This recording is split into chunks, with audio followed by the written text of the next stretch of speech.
We'll get you set for the national semis, which begin tomorrow night. But of course, the enormous news in the NFL is where it begins. The Ravens firing John Harbaugh, who now immediately becomes the hottest coaching free agent in the league. He's dismissed after Sunday's stunning loss to the Steelers, which left the Ravens out of the playoffs for the first time since 2021.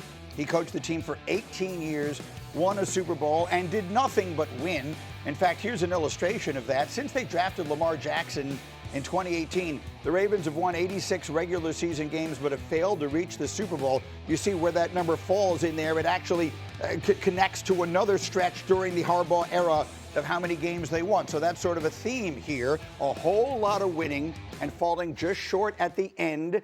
And there are a whole lot of other factors. So put your feet up. We've got the explanation, and then we'll tell you what it all means. For the explanation, we turn to Peter Schrager. What happened? Yeah, look, there was a lot of smoke going into the final month of the season that if the Ravens had missed the playoffs, there was a chance that John Harbaugh would not be back. They missed the playoffs in the most unlikeliest of fashions on that missed field goal by Tyler Loop. But Monday, there was nothing. And then Tuesday, there was a meeting set for John Harbaugh and the leadership and ownership of the Ravens. And I still didn't get the feeling that it was going to be Harbaugh out. In fact, no one in that building did. Harbaugh went in there, and if I could tell you that no one was surprised with the outcome, but I think everyone was shocked with how it went down and how rapidly. The meeting lasted about 45 minutes, and Harbaugh was told that the team was going to go in a different direction. One of the key disconnects, apparently, from reporting that I've done and others have, is Harbaugh's vision of his coaching staff moving forward and what ownership and leadership's vision was moving forward. That could be coordinators, but I was also told this was not Lamar Jackson saying it's Harbaugh or me. It was more, what is the vision of this team? How do we get over the hump? And is Lamar Jackson in the best position possible to not only win, but to want to sign an extension here when his contract is up and potentially restructure whatever deal he has now for the better of the team if we were to go down that direction? Todd Monken was not thrown under the bus by John Harbaugh, nor was Zach Orr, and at the end of the day, it was Harbaugh who loses his job after 18 years. I will also add this. It was such a surprise that the coaches and staff members within that building were not notified by John Harbaugh, hey, I've just lost my job. This was done so rapidly that team president Sashi Brown was the one who communicated with a lot of these people and not Harbaugh. They found the news that way. And quite honestly, they found the news out from Adam Schefter tweets. That is how this news went down, and that is not how you would imagine a guy who has given 18 years or served 18 years as the head coach and also has Super Bowl championships. So a bit of a shock with how it went down so rapidly, but around the league, not a huge shock that after 18 years and missing the Super Bowl yet again, with a quarterback that they want to make sure is happy and is in the best position to be successful moving forward, that they would move on at this point. Okay, so let's leave that there for the moment and come over here. We'll come back to where they go from here and where he goes from here. But let's start with the Harbaugh, the Lamar, and all the inside of it from the former Raven Domonique. Yeah, no, I think it's clear that there was some disconnect. It's impossible to say that this was Lamar's decision after you watched the way that Lamar played in that game against the Steelers. It's clear that he was looking to do what was best for the organization at that point. But going forward, it seems like no other quarterback in football is going to have more power and influence than Lamar Jackson at this point. Because whoever they hire next, especially after reading the story that was in The Sun a couple weeks ago, whoever they hire next needs to be someone that can connect with this quarterback in a way that it felt like the coaching staff didn't anymore. And that could be Harbaugh and it could be Monken. I think it sounds like Peter's reporting suggests that it wasn't as contentious as other people think, but it felt like that there was a ton of tension on that team between some of the top tier players and the coaching staff. That's over. From here going forward, like, the coaching staff's going to be fine. They're all going to get paid, and Harbaugh is going to get whatever job he wants, it seems, going forward. But the future for the Ravens, I think, the legacy of the players that are there, or Lamar. The players, Lamar's the guy. I don't know why I'm talking about everybody else. Come on. Lamar. Thank you. It's going to be dependent on the next coach that they hire. Pete, I love Peter, but we're churching it up as good as we can get. Everybody's friends. No, we ain't friends. Get in there. We ain't friends, dude. This is business associates. And they had two different visions, and one guy won. It's a Game of Thrones. America's getting to see what football looks like behind the curtain, bro. And one guy wanted to go one way, and one guy wanted to go another way. And guess what? To be clear, one guy is Lamar and the other one is Harbaugh. One guy's Harbaugh. And they went with Lamar Jackson. $75 million cap hit in the next couple of years. They're going to restructure him. He's going to be, and to your point, he is the most powerful guy in football right now. And decided, I want it different. If John's either on board or John's going to go find another gig, and John's finding another gig. And so everybody we can talk it up however we want, but this is what the power struggle of an NFL team looks like. And when people are disappointed, we can have all the great records we want in the regular season. You're going to be clearly defined on playoff victories and Super Bowl champions. Is it fair? No. Is life fair? No.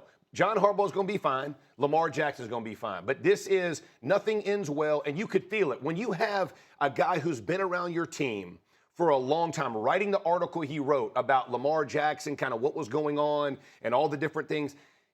No, guys don't write, beat writers don't write stuff like that unless they know it's fact. And so there was an obvious source of contention between those two men, and they can tell everybody how much they love each other, and maybe they do, but they couldn't work together anymore. And at the end of the day, somebody was going to lose their gig. Multiple things can be true, which is to say Lamar Jackson doesn't have to have walked in there and said it's him or me. Nope, that's right. For it to have been pretty clear that he was looking to go in a different direction. So there is the where do they go from here and where does he go from here that come up next. Let's start with the Ravens. What should we be thinking about? The Ravens is interesting. I think the immediate thought is, let's look at all the different coordinators and coaches who have been there in recent years, have had success. Jesse Minter is the defensive coordinator of the Chargers, works for Jim Harbaugh, and coached there for 4 years as an assistant in Baltimore. Anthony Weaver used to be a defensive coach there, and now he's in Miami and had an outstanding year as defensive coordinator there. I would say, hold off on that just yet. When you make a change like this, after 18 years of one coach and that coaching tree, this might be the time to do a clean sweep and get an entirely fresh new set of eyes. That's not saying that Minter or Weaver aren't the guys, but this could be someone who has no Ravens ties at all. Right. It could be an outside-the-box situation. It could also be someone that they think connects with, guess who? Lamar Jackson. Right. An offensive coach comes to mind, and also someone who might be forward-thinking. Names, we can go through them all. We could talk about Clint Kubiak, who's in Seattle right now and has had great success. You could talk about Cliff Kingsbury, who's just let go as the offensive coordinator in Washington.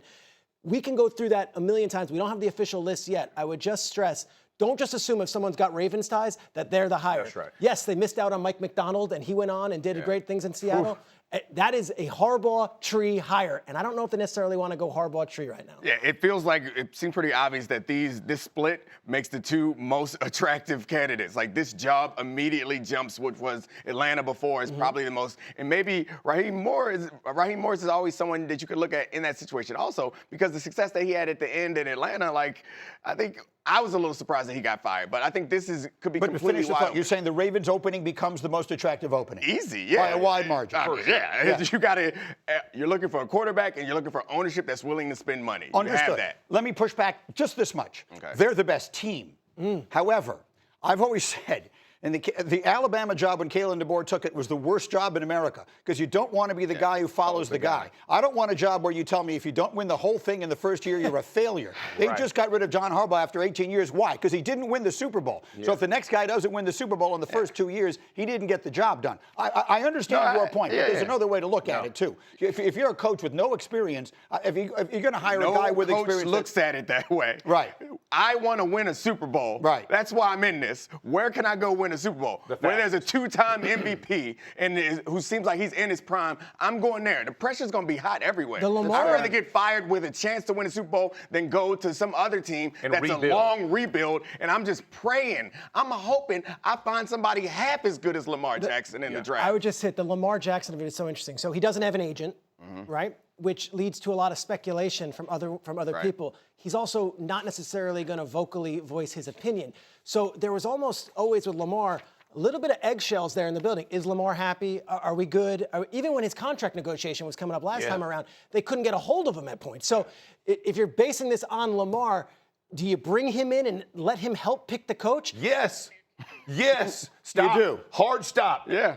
Seriously? You Yeah, just I let think go it's of the guy. obvious. No, absolutely. That's why you're doing what you're doing. You have to. Would they have get done that with part- Peyton Manning in Indianapolis? I mean, I don't recall. Yes. Well, there was a Yeah, coaching yeah, change yeah, made, yeah, right? yeah, At one point, yeah, Tony Dungy. Yeah, and Well, more to Dungy, he though, wasn't. yeah. Yeah, he It was wasn't. different, Peyton wasn't where he was towards the end of his career. He hadn't when Dungy No, but when came in. Dungy then went to Jim Caldwell. Jim Caldwell. Yeah, Did yeah. Tony retire? I'm Yes. losing my memory of all this. Yeah. Okay, fair enough. But yeah, absolutely. Like we knew what that succession was going to look like. Understood. Okay, fair enough. So when you talk about the hire, it's going to be a Lamar Jackson pick. I mean, make no mistake. There's one guy in the building that you built this entire organization around, and you just let go of the guy who was, contrarian to what he was. There is no other choice. That guy is the guy, whether it's a defensive guy or offensive guy, I don't care, but it's the guy that he connects with. So now the you're most. giving the power to him. You're making him. Not giving it to him. All right, hold this got thought it. here.